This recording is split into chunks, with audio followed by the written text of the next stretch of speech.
Hello everyone and welcome back to my channel. If you're new here, hello and welcome. My name is Mawahib. So in today's video I really want to walk you through all the candle supplies you must have to make a candle at home. So please make sure that you click on that subscribe button down below, give this video a huge thumbs up, and without further ado, let's just get straight into this video. So the first piece of equipment that I'm gonna start with is your scales.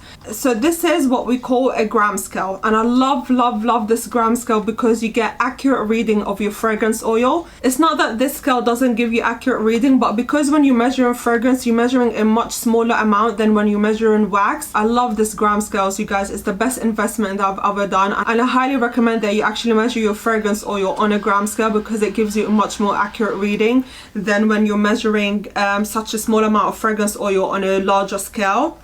And of course the larger scale I use for measuring my wax, and I'm going to leave them in a link down below. I bought them again both from Amazon. Actually, I want to add on one more thing. What I love about this gram scale is it comes in a plastic, it has like a plastic kind of tray, and the reason why it comes in a plastic scale is so you don't ruin that part of the scale. So what you do is just you put the plastic cover on top of your scale just like that, and obviously put your paper cup on top of here to measure your fragrance. And I love that it comes with that cover. It just protects that part of your scale. You can clearly see how much I love my scales. Moving on, speaking of measuring fragrance oil, I used to measure my fragrance oil in a glass cup, but I've completely stopped using that just because I found it so heavy on my gram scale that I felt it was giving me an accurate reading. So I decided to pick up paper cups from Amazon just because it obviously weighs nothing basically, so I'll have a more accurate reading when I'm placing it on my gram scale. Another tool that I love measuring my fragrance oil in is my pipette. So this pipette is actually a glass pipette. I really want to be a little bit more environmentally friendly, so I decided to pick up the glass ones,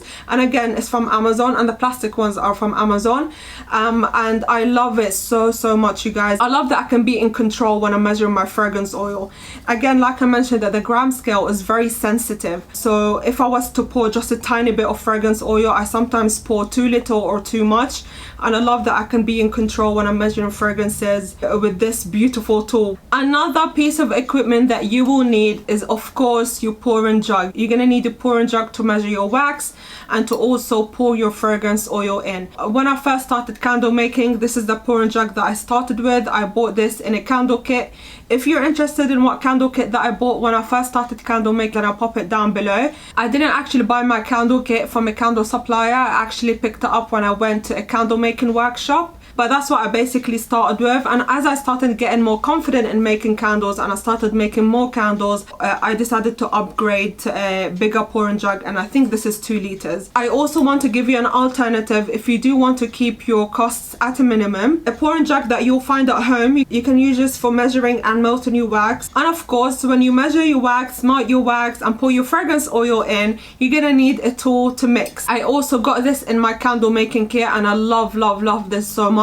They also sell it on Amazon, and I actually need to pick up more because I am making more candles now. Every time I need to use it, I actually wash it, reuse it, and wash it and reuse it. It's good for me to have more than one. I think I'm gonna pick up another one very soon. Another piece of equipment that you guys will need when you're making candles at home is thermometers. The reason why you need thermometers is because you need to measure how hot your wax is and how cold your wax is. So it's super important that you have thermometers at hand just so you don't overheat your wax. Another thing that you'll need is a candle container. Obviously you need a container to pour your candle in, and you will need a wick to obviously put it inside your container, and a double-sided sticker. Another thing that you also need for your wick is a wick holder. So how the wick holder works, put the wick into the hole here, and just obviously imagine that your wick is into the container, and you push through the wick into the little opening that the wick holder has, and then it will hold your wick in place.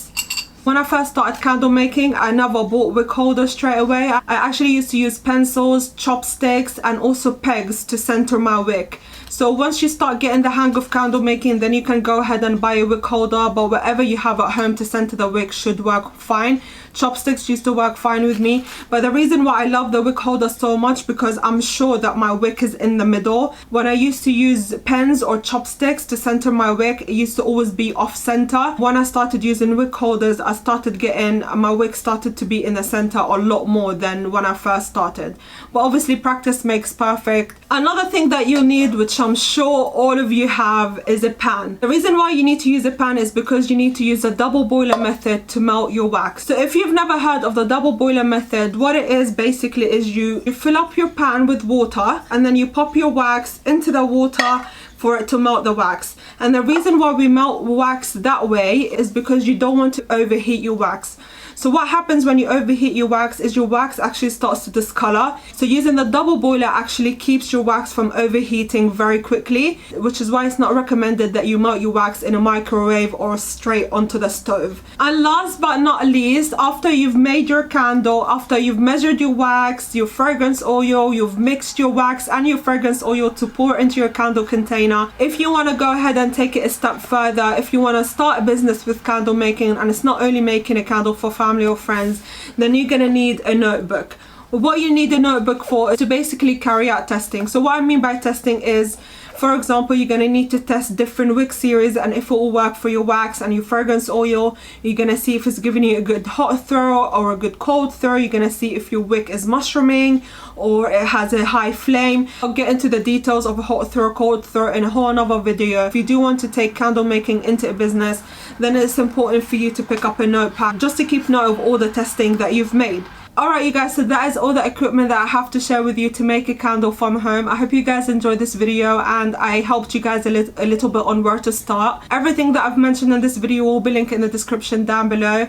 If you guys need any help or any guidance whatsoever, my comment section is open and I'm more than happy to help you guys out. I'm gonna end today's video right here, so please make sure that you click on that subscribe button down below. Give this video a huge thumbs up, comment down below on what videos you'd like to see from me in the future, and please don't forget to turn your post notifications on so you guys can get notified every time I post. So with that being said, have a great week and I'll see you guys in my next video. Bye guys.